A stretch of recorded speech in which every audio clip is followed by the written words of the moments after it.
राजनीति में सच्चाई साथ रखना और सियासत करना दोनों विपरीत चीजें हैं। सच्चाई साथ रखोगे तो सियासत नहीं कर पाओगे, बिना झूठ के सियासत नहीं चलती।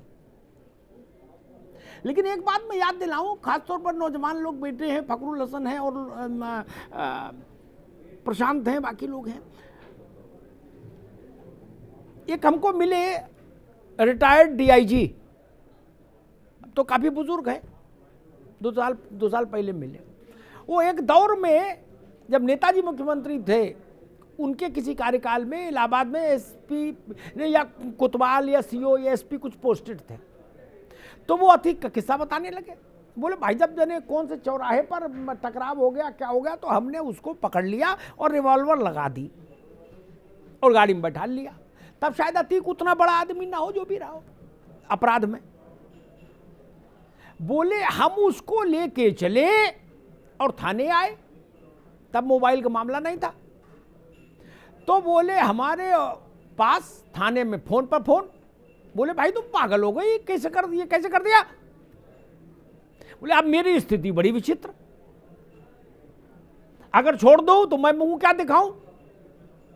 तो बोले हमने कहा कि भाई हम तो ले आए, अब हम नहीं छोड़ते, इसको कोई बड़ा अधिकारी ले जाए, वहां से इसको चाय पिलाओ, समोसा खिलाओ, पान खिलाओ और घर तक छोड़े आओ, हमारी जान छोड़ो, हम नहीं छोड़ेंगे, हमारे हाथ से नहीं छूटेगा। तो बता रहे थे, कह रहे थे भाई जब 3 साल पोस्टिंग नहीं मिली इस गुनाह पर। ये मालूम है, ये चीजें रही हैं, ये हमको भी पता है, सबको पता है। अब इसीलिए मैंने कहा राजनीति में हम लोग एक दूसरे की बात करते, अपनी बात नहीं करते। अपनी बात करें, हम सुधरेंगे, जग सुधरेगा। कांग्रेस अपनी बात का जवाब दे तो अच्छा हो जाए, भाजपा अपनी बात का जवाब दे तो अच्छा हो जाए, सपा अपनी बात का जवाब दे तो अच्छा हो जाए। हाथी वाले तो खैर किसी की जवाब ही नहीं देते। 3 लोग से न्यारी मथुरा, उनकी तो बातें छोड़ दो। एक बहुत स्पष्ट रूप से, बिना किसी किंतु परंतु के मैं ये कहूंगा, आज एसआईटी के प्रत्यावेदन और उसके बाद अदालत के निर्णय के बाद गृह राज्य मंत्री का त्यागपत्र होना चाहिए। किस विधि से हो यह शासन सरकार तय करे, लेकिन उनको जाना चाहिए। लोकतंत्र लोकलाज से चलना चाहिए, कानून का इकबाल बुलंद होना चाहिए। और मैं फिर अपनी बात पर कायम हूं, मैं बदमजगी में पड़ना नहीं चाहता। मैंने कानून को या कानून पालन करने वाली एजेंसियों को राजनीतिक लोग या राजनीतिक संरक्षण पाए लोगों की चिलम भरते हुए हर शासन में देखा है। हर शासन में मैंने दरोगा और इंस्पेक्टरों को सिगरेट लाते देखा और पान लगवा के लाते देखा। इसलिए ये हमको ना बताओ कोई कि कानून कैसा होता है। हमने कानून के सब रंग देखे। कानून में गति तभी आती है जब या तो पॉलिटिकल इंटरवेंशन हो जाए, राजनीतिक हस्तक्षेप, या अदालत का डायरेक्टिव आ जाए। अदालत का डायरेक्टिव आ जाता तब भी मजबूरी है। जेल में क्या सिस्टम चलता है ये बताना कोई रॉकेट साइंस है क्या? फखरुल हसन भी जानते होंगे, प्रशांत भी जानते होंगे, दिलीप भी जानते होंगे, अनुभव चक भी जानते होंगे। जेल में मिलाई करने जाते होंगे। जब सरकार होती है, क्या भाई फखरुल, तो क्या जलवा रहता है जेल में जाते समय 2 बटन खोल के, हैं सब सैल्यूट मार रहे, बोले नेताजी आइए, हैं। जब सरकार नहीं होती तो लाइन में लग के जाना पड़ता है ना। कानून तो नहीं कहता कि सरकार हो तो गेट पूरा खोल दो, नहीं ना, लेकिन होता तो यही है। इसलिए मैं कहूंगा, और मैं केंद्र सरकार से ये आग्रह और अनुरोध भी करूंगा, नजीर स्थापित होना चाहिए। किसने पूर्व में क्या किया नहीं किया, इस अंताक्षरी में पढ़ने का अवसर नहीं है,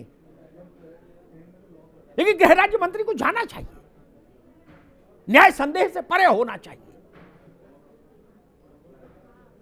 एक थे सज्जन, पता नहीं फखरुल हसन को याद होगा कि नहीं याद होगा, वो मंत्री थे अखिलेश जी की सरकार में, उन पर 376 का मुकदमा। अब 376 के मुकदमे में पेशी में जाए लाल बत्ती गाड़ी में। मैंने ऐसे शो में कहीं कह दिया कि भाई या तो इनकी गाड़ी ले लो, रिक्शे पे जाए चुपचाप कंबल ओढ़ के, तब भी चलो कुछ इज्जत बचे, और नहीं तो इनको हटा ही दो। वो हट गए, बाद मेरे पास आए, बोले भाई साहब आपने मेरी कुर्सी खा ली।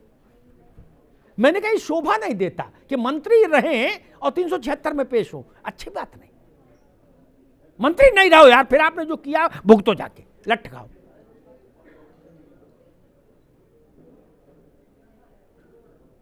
शाहजहांपुर वाला मसला भी मुझे याद है, राममूर्ति वर्मा, मुकदमा नहीं लिखा गया था बाबू फखरुल हसन, मुकदमा नहीं लिखा गया था ना। बोले पैसा ले लो, मुकदमे की बात नहीं करो, मुकदमे की बात करोगे तो पैसा भी नहीं मिलेगा और फिर कुछ नहीं होगा। मैं जानता हूं किन लोगों ने कंप्रोमाइज कराया था, इसलिए हमको मालूम है जन्नत की हकीकत क्या है। लेकिन यह बात प्रशांत वशिष्ठ में बहुत भारी मन से कहूंगा, लखीमपुर का संदेश अच्छा नहीं। हट से राजनीति नहीं चलती, अहंकार से राजनीति नहीं चलनी चाहिए। अगर किसान रास्ते में खड़े हैं तो किसी नेता पुत्र का अहंकार इतना बड़ा हो जाएगा कि उनके ऊपर गाड़ी चढ़ा देंगे आप। मैं इस बहस में नहीं पढ़ना चाहता सपा ने क्या किया, बसपा ने क्या किया, और कांग्रेस नारायण दत्त तिवारी ने क्या किया, और वीर बहादुर ने क्या किया अपने कार्यकाल में। छोड़िए, आज अवसर है टेनी को अदालत की आज की कार्रवाई के आलोक में जाना चाहिए। दूसरी बात मैं कहूंगा मूल विषय पर, जिस पर आज हमने ये रखा था विषय, भारतीय जनता पार्टी जितना लाभ अपने परिश्रम से अर्जित करती है, उतना ही लाभ, अब उसकी गृह जन्मपत्री में ऐसे योग होंगे, उतना ही लाभ वो बोनस में अपने प्रतिद्वंदी पार्टियों की गलत रणनीतियों से पाती है। उतना ही एग्जैक्ट तराजू में तौल लेना। विकास श्रीवास्तव की पार्टी से बेहतर कौन जानता होगा, मोदी नीच वोटिंग से एक दिन पहले ये बात आई और गुजरात चुनाव पलट गया। भाजपा का परिश्रम नहीं था, इन्हीं की पार्टी के एक नेता थे, वो विदेश में पढ़े लिखे थे, उनने बोला था। 2019 तक अयोध्या पर सुनवाई नहीं हो सुप्रीम कोर्ट में, कपिल सिब्बल, भाजपा को वो चीज सूट करती, लाभ दी। या जो अभी बयान आया फखरुल हसन की पार्टी के अध्यक्ष का, वो भी अच्छा नहीं कि अंतिम समय में काशी में रहूं, या मल्लावा में जिन्ना। लिख लेना मेरी बात, मल्लावा का जिन्ना और कल का बयान, ये उत्तर प्रदेश चुनाव में आखिरी राउंड की वोटिंग के शाम 5 बजे तक आप छुड़ा नहीं सकते, ये आपके गले में लटके रहेंगे। किसी सूरत में नहीं छुड़ा सकते, और जितना छुड़ाने की कोशिश करोगे उतना और धंसते जाओगे। इसलिए होता है, बाली के बारे में कहते हैं कि कुछ अपना बल था, अपना भी बल था, और कुछ ये उनको वरदान भी था कि सामने वाले की शक्ति भी हर लेते थे। क्या भाई अनोचक, हर लेते थे ना आधी शक्ति, तो ये हो जाते थे 1.5 गुना, वो रह जाता था आधा, तो फिर लड़ाई कैसे हो। इसलिए मुझे लगता है कि राजनीतिक दलों को और समझदार होना होगा, और सबसे आदर्श व्यवस्था वो जिसमें जनता का सबसे ज्यादा हित हो, कि हर पार्टी ऐसी बहसों में जब आए तो अपने कार्यकाल का उत्तर जरूर दे।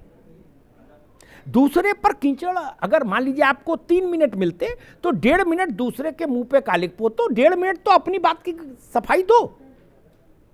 अभी जो बहस हो रही है वो होती है 3 मिनट में दूसरे के मुंह पे कालिक पोतेंगे, हम अपने का जवाब नहीं देंगे।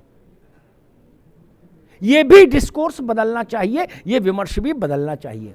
धन्यवाद।